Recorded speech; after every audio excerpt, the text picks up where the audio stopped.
What's up guys?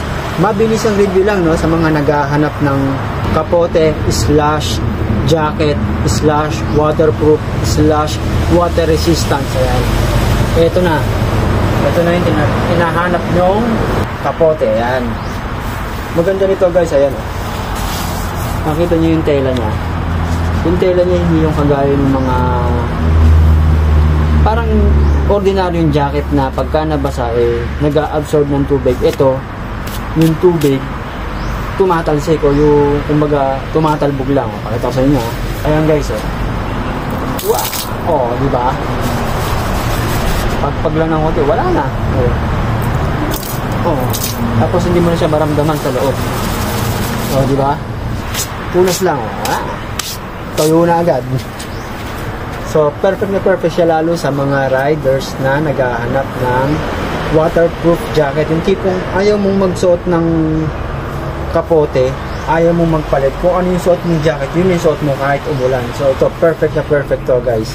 Ang maganda nito, meron siyang yan, strap dito para pagka nakamotor tayo, yan, hindi papasok yung tubig dito. Tapos naka-gloves tayo dito, diba? So, ang size nga pala nito is medium. Kasi ayoko nung masyadong malaki. Gusto ko yung parang fit lang para maporma yung dating. At ang maganda nito guys, ayan.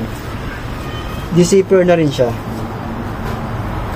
Si-zipper nyo lang. At ito ang the best dito. Hindi naka-expose yung zipper. So, naka-cover siya. Kasi yung previous na ginagamit kong waterproof jacket, naka-expose yung ganito. So, dito, nag-leak yung tubig. Kaya nababasa yung looban ko na damit. So, ito, yan. Covered na covered tayo. Diba? Siyempre, kung halimbawa naman naglalakad tayo, meron tayong hood. Yan. Meron tayong hood, diba? Tapos pwede nyo ilak dito yan. Para nakaganon lang siya. So, pati head natin, covered.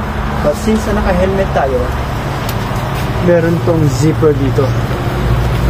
Yan, meron yung zipper dito sa labas. Dito. Ayan, may zipper yan dito. Yan, tanggal diba? So, kung ayaw nyo nito, ayaw nyo ng ganyan, gusto nyo yung ganito lang, tapos naka-helmet kayo, ayos na ayos.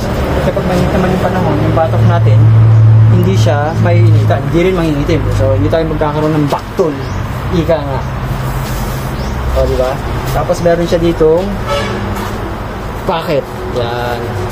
Halimbawa, yung mga, kunwari, naka 400cc na motor tayo, o big bike.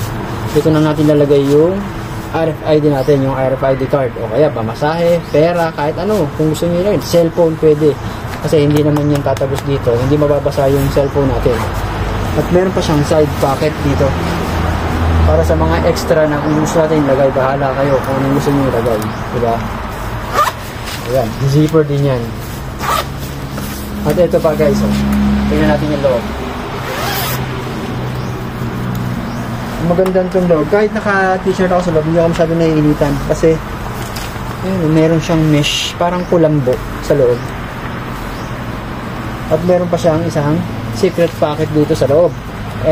If in case na meron pa tayong gustong itago o extra na dala-dala na pwede natin may extra tayo na dala na gusto natin, kung ano man yan na gusto natin itago, dito na rin sa jacket, di ba? Ayan o, yun yung forma guys, di ba? Pang forma yung dating. O, diba? I'm 5'7" in height. So, ito yung kinuha ko, medium size.